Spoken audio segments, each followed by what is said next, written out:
வணக்கம் நண்பர்களே, இது தமிழ் நண்பன் ஷார்ட்கட் சேனல். இப்போ நான் பார்க்க போகிறது மெட்ராஸ் ஹைகோர்ட் சம்மந்தமான தகவல் தான். அதாவது நம்ம இப்போ 20 வகை ப்ரியாரிட்டி அப்படின்றது கொடுத்துருந்தோம். அதில் நிறைய பேர் கால் பண்ணியும் மெசேஜ் பண்ணியும் ஏன் சார் நோட்டிஃபிகேஷனில் கொடுக்கல, அவங்க எந்த இன்ஸ்ட்ரக்ஷனும் கொடுக்கல அப்படின்னீங்க.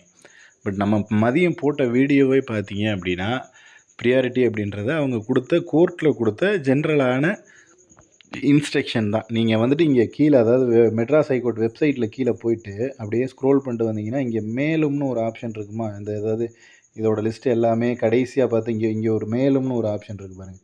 இதை கிளிக் பண்ணிங்கன்னா அதில் ஜென்ரல் இன்ஸ்ட்ரக்ஷன், அதாவது நோட்டிஃபிகேஷன் பக்கத்துலேயே விண்ணப்பதாரர்களுக்கான அறிவுரைகள் அப்படின்னு ஒரு காலம் ஒரு லைன், இந்த மாதிரி லைன் இருக்கும்.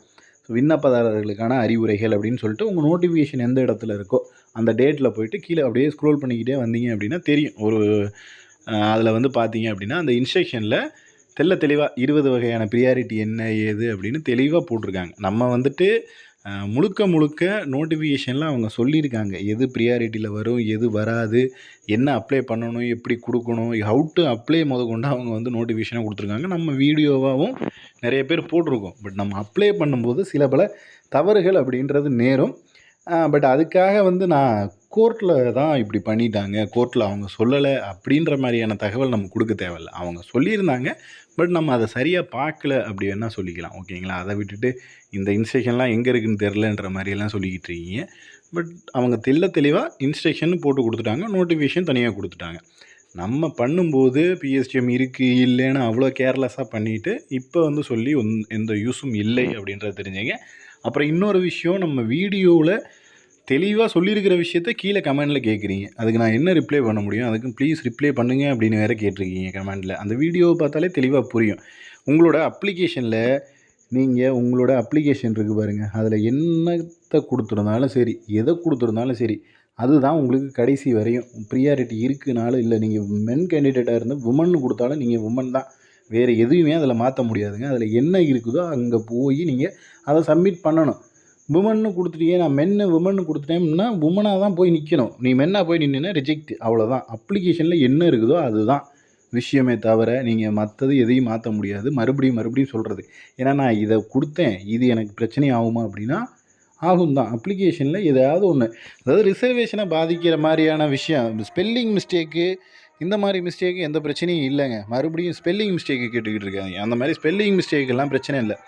ரிசர்வேஷனை பாதிக்க மாதிரி பிஎஸ்டிஎம் இருக்குது இல்லைன்னு கொடுக்குறது, நான் பிஎஸ்டிஎம்னு கொடுக்குறது, இந்த மாதிரி கொடுக்குறது ப்ராப்ளம் ஆகும் கண்டிப்பாக. அவங்க பிஎஸ்டிஎம்னு நீங்கள் என்ன அப்ளிகேஷன் கொடுக்குறீங்களோ, அதாவது ஒன்றும் இல்லை, சிம்பிளாக சொல்லணும் அப்படின்னா, நீங்கள் அப்ளிகேஷனில் என்னென்ன தகவல், இப்படி ஒரு 4 தகவல் கொடுத்துருக்கீங்கன்னு வச்சுங்க, இது 4 தான் உண்மை.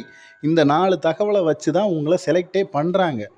அந்த 4 தகவலில் ஏதோ ஒன்று பொய்யா இருக்குது, இந்த ஃபஸ்ட்டு பாயிண்ட் பொய்யா இருக்குது அப்படின்னா நீங்கள் அடுத்த கட்ட நகர்வில் ரிஜெக்ட் தான், அவ்வளோதான். இதுதான் விஷயம். நீங்கள் இந்த 4 பாயிண்ட் சொல்கிறீங்கன்னு வச்சுங்க, என்கிட்ட பிஎஸ்டிஎம் இருக்குது, டிஸ்ட்ரிபியூட் விடோ சர்டிஃபிகேட் இருக்குது, நான் முன்னாள் இராணுவத்தினரோட மகன், இப்படி எதையாவது ஒன்று சொல்லிவிட்டு போகிறீங்க. பட் அங்கே இல்லை அப்படின்னா நீங்கள் ரிஜெக்ட், அவ்வளோதான விஷயம். தவிர அப்புறம் இன்னொன்று எதையுமே கொடுக்கல, நான் விடோ சர்டிஃபிகேட் இருக்குது, இல்லை ஃபஸ்ட்டு கிராஜுவேட் சர்டிஃபிகேட் இருக்குது, ஏதோ ஒன்று இருக்குது, ஆனால் அங்கே அப்ளை பண்ணும்போது அப்ளிகேஷனில் எதையுமே கொடுக்கல.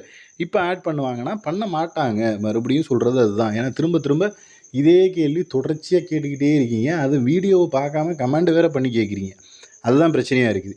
நீங்கள் என்ன அப்ளிகேஷனில் இல்லைன்னு கொடுத்துருக்கீங்க. இப்போ நான் அப்ளிகேஷனில் இப்போ ஒரு 3 பாயிண்ட்டு, இது எதுவுமே இல்லைன்னு கொடுத்தீங்கன்னா கடைசி வரைக்கும் உங்களுக்கு எது இல்லைன்னு தான் அர்த்தம். நான் இடையிலேயே போய் ஆட் பண்ணுறேன்னா ஆட் பண்ண முடியாது.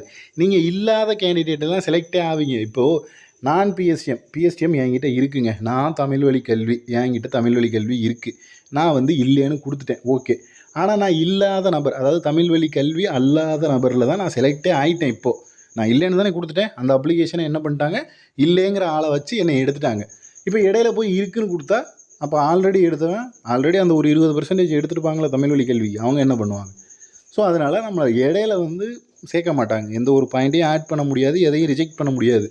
ஃபைனலாக அப்ளிகேஷனில் கொடுத்தது தான் ஃபைனல் வரையும் இருக்கும். ஓகேங்களா? அதை மட்டும் தெரிஞ்சுக்கங்க. வேறு எதாவது டவுட்னா கீழே கமெண்ட் பண்ணுங்கள். நெக்ஸ்ட் அடுத்த வீடியோவில் பார்க்கலாம். தேங்க்யூ.